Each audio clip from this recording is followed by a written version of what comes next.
नमस्कार. न्यूज डंकामध्ये मी महेश विचारे आपल्या सगळ्यांचं मनपूर्वक स्वागत करतो. मित्रांनो, जसजसा दसरा जवळ येऊ लागलेला आहे तशी चर्चा सुरू झाली की या दसऱ्यासाठी जो शिवाजी पार्क या ठिकाणी मेळावा होतो तो मेळावा नेमकं कोण घेणार, कोणालाही संधी मिळणार. कारण पुन्हा एकदा एकनाथ शिंदे आणि उद्धव ठाकरे यांच्यात ती स्पर्धा दिसून येते. पण आता तसं वृत्त आलेलं आहे की एकनाथ शिंदे यांनी माघार घेतलेली आहे. त्यांनी जो काय अर्ज केला होता किंवा त्यांच्या वतीने जो काय अर्ज करण्यात आला होता तो अर्ज मागे घेतलेला आहे आणि त्यामुळे उद्धव ठाकरे हे आता दसऱ्याला तिथे मेळावा घेऊ शकतील आणि भाषण करू शकतील, जी एक परंपरा राहिलेली आहे. बाळासाहेब ठाकरे असताना दसरा मेळाव्याबद्दल लोकांच्या मनात प्रचंड उत्सुकता असायची. कारण बाळासाहेब ठाकरेंचं भाषण म्हटलं की त्याच्यामध्ये मोठ्या प्रमाणावर लोक तिथे जमा होत असत, वेगवेगळ्या ठिकाणाहून लोक तिथे येत असत आणि स्वयंस्फूर्तीने येत असत विचार ऐकण्यासाठी. बाळासाहेब ठाकरेंचे वेगवेगळ्या विषयांवर, वेगवेगळ्या मुद्द्यांवर काय विचार आहेत आणि अत्यंत त्यांच्याकडून केले जाणारे कठोर प्रहार, हे सगळं ऐकण्यासाठी लोकांची उत्सुकता असायची. त्यामुळे दसरा मेळावा म्हटला की या विचारांचं सोनं लुटण्यासाठी लोक तिथे येत असत. जोपर्यंत ते होते तोपर्यंत त्या ठिकाणी दसरा मेळाव्याचं एक प्रकारे कौतुक होत होतं किंवा त्याच्याबद्दल उत्सुकता कायम होती. पण नंतर त्यातली मजा जी आहे ती निघून गेली. पण तरी देखील अजूनही ती एक परंपरा जपण्यासाठी उद्धव ठाकरे ही सभा घेत असतात. आणि आता जेव्हापासून त्यांच्याकडचे आमदार हे बाजूला झालेले आहेत, वेगळे झालेले आहेत, तेव्हापासून एक प्रकारची स्पर्धा सुरू झालेली की एकनाथ शिंदेनी तिथे दसरा मेळावा घ्यायचा की उद्धव ठाकरेंनी घ्यायचा. पण आता एकनाथ शिंदेनी त्यातून माघार घेतलेली आणि खरं तर मुख्यमंत्री या नात्याने त्यांना हा निर्णय घेता आला असता निश्चितपणे की इथे सभा आम्हीच घेणार. पण त्यातून एक वाद उत्पन्न झाला असता, उद्धव ठाकरे गट कदाचित कोर्टात गेला असता, कदाचित तिथे आंदोलनं केली गेली असती आणि त्यातून एक प्रकारे वातावरण जे आहे ते गढूळ झालं असतं. आणि एकीकडे आता उत्सव येतोय, दसरा तर आहेच, पुढे दिवाळी येणार आहे, उत्सवी वातावरण हळूहळू तयार होतंय. अशा परिस्थितीमध्ये कुठे आंदोलनं नको, कुठे एकमेकांमधला वितंडवाद नको, या हेतूने कदाचित एकनाथ शिंदेनी माघार घेतली असेल आणि उद्धव ठाकरेंना तिथे सभा करू द्या अशा पद्धतीचा निर्णय घेतला असेल. त्यामुळे खरं तर एकनाथ शिंदेना मुख्यमंत्री म्हणून ते शक्यही होतं की आमचाच तिथे मेळावा होईल, शिवसेनेचाच मेळावा होईल असं ते म्हणू शकले असते. पण ते तेवढं त्यांनी ताणलं नाही.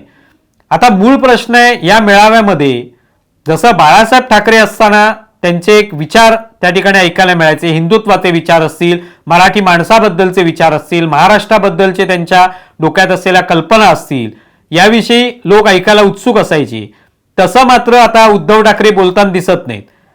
जेव्हापासून एकनाथ शिंदे हे बाहेर पडलेले आहेत आमदारांचं, तेव्हापासून उद्धव ठाकरे यांची भाषणं ही फक्त एकनाथ शिंदे केंद्रित, भाजप केंद्रित किंवा देवेंद्र फडणवीस, नरेंद्र मोदी, अमित शाह यांच्या भोवती फिरणारी भाषणं आहेत. त्यांच्यावर टीका करणारी, त्यांना वाईट साईड बोलणारी किंवा त्यांची खिल्ली उडवणारी, टोमणे मारणारी आणि नेहमीचे पठडीतले शब्द जे त्यांच्याकडे आहेत त्यांचा वापर बेमालूमपणे ते करत असतात. सर्रास वापर त्याच्यात होत असतो. त्यामुळे उद्धव ठाकरे हे आपल्या या भाषणामध्ये आणखी काही वेगळं बोलतील अशी अजिबातच अपेक्षा नाही. ते पुन्हा एकदा एकनाथ शिंदेंना लक्ष करतील, त्यांना गद्दार म्हणतील, खोकेवाले म्हणतील, आणखी देवेंद्र फडणवीसांबद्दल, नरेंद्र मोदींबद्दल, अमित शहाबद्दल, भारतीय जनता पक्षाच्या राजकारणाबद्दल किंवा ईडी, सीबीआय यांच्याबद्दल हेच सगळं ते बोलणार आहेत. त्याच्या पलीकडे ते काहीच बोलणार नाहीत. कारण त्या पलीकडे ते बोलताना आपल्याला आत्तापर्यंतच्या वेगवेगळ्या ज्या सभा झाल्या त्याच्यात दिसले नाहीत ते बोलताना. वज्रमूठ सभा असतील, महाप्रबोधन यात्रा असतील, कुठलीही सभा घ्या, उद्धव ठाकरेंचं ज्या वेळेला भाषण झालं त्याच्यात तेच मुद्दे आपल्याला आलेले पाहायला मिळालेले. त्याच्या पलीकडे वेगळा काहीतरी विचार मांडू, आपलं जे काय आता काम आहे, ठीक आहे, आपल्याकडचे आमदार निघून गेले, उरलेला जो काय पक्ष आहे तो आपण कसा पुढे नेणार आहोत, त्याची वाटचाल कशी होणार आहे, या दृष्टीने कधी आपल्याला उद्धव ठाकरे बोलताना दिसले का? तर दिसले नाहीत. उद्धव ठाकरेच कशाला, इतर सुद्धा लोक, संजय राऊत असतील, आदित्य ठाकरे असतील, इतर सुद्धा प्रमुख नेते असतील, हेही त्याच्या पलीकडे जाऊन कधीच बोलले नाहीत. त्यामुळे या वेळेला सुद्धा दसऱ्याच्या निमित्ताने या भाषणाचं काही सीमोल्लंघन होईल अशी अजिबात शक्यता नाही.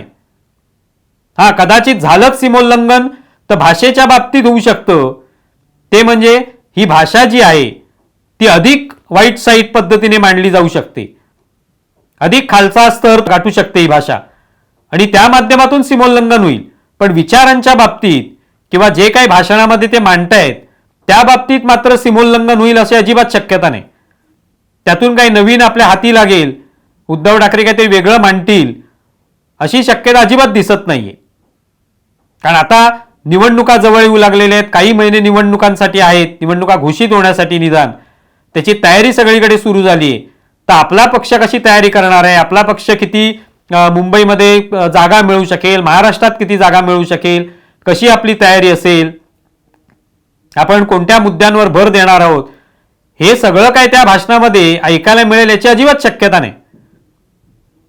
कारण आता रोज ज्या ज्या वेळेला त्यांना वेगवेगळे कार्यकर्ते भेटायला येत असतात, कुठल्या पक्षातले त्यांच्या पक्षामध्ये प्रवेश घेतात, त्यावेळेला मातोश्रीच्या बाहेर थोडा वेळ आलेले उद्धव ठाकरे नेहमी बोलत असतात आता गेल्या काही दिवसात की मी आता काही बोलणार नाही, दसरा मेळाव्यामध्येच बोलीन. तेव्हा दसरा मेळाव्यामध्ये ते काय वेगळं बोलणार असं सांगूच शकत नाही. कारण काय गेल्या काही वर्षांमध्ये म्हणजे या काही केल्या महिन्यांमध्ये ते जे काही बोललेले आहेत त्याच्यात काही नाविन्य दिसलेलं नाही. कार्यकर्त्यांचा मेळावा असो की वज्रमुठ सभा असो की महाप्रबोधन यात्रा असो की आणखी एखाद्या ठिकाणी कुठे घेतलेली छोटी सभा असो किंवा पत्रकार परिषद असो, सगळीकडे मुद्दे सारखेच असतात. त्यामुळे त्यातून सीमोल्लंघन होईल याची अजिबात शक्यता वाटत नाही. बरं, पूर्वी जसं बाळासाहेब ठाकरे सभा घ्यायचे तर त्याच्यात विचारांचं सोनं लुटलं जायचं असं म्हटलं जायचं, एक शब्दप्रयोग आला होता की ते विचारांचं सोनं लुटण्यासाठी या. पण आता मात्र उद्धव ठाकरे यांच्यापासून हे सगळे आमदार वेगळे झाले, अनेक लोक रोजच्या रोज पक्षातून बाहेर पडतायत. चांगले चांगले लोक, वर्षानुवर्ष पक्षासोबत काम केलेले लोक हे एकनाथ शिंदेसोबत गेलेत आणि त्या शिवसेनेमध्ये ते दाखल झालेले आहेत. तीच खरी शिवसेना हे तर रोज एकनाथ शिंदे सांगतायत, त्याच्यावर शिक्कामोर्तब झालेलं आहे. म्हणजे उद्धव ठाकरेंसोबत असलेलं सगळं सोनं तर केव्हाच लुटून नेलंय किंवा लुटलं गेलेलं आहे किंवा त्यांनी समोर जाताना ते पाहिलेलं आहे, पण ते थांबवू शकले नाहीत. त्यामुळे आता या सभेमध्ये काय सोनं लुटायचं राहिलेलं आहे तर काहीच नाही. म्हणजे विचारांचंही सोनं नाही आणि बाकी जे पक्षामधलं आमदारांच्या रूपातलं, सगळ्या कार्यकर्त्यांच्या रूपातलं, नेत्यांच्या रूपातलं जे काय सोनं होतं ते आधीच निघून गेलेलं आहे.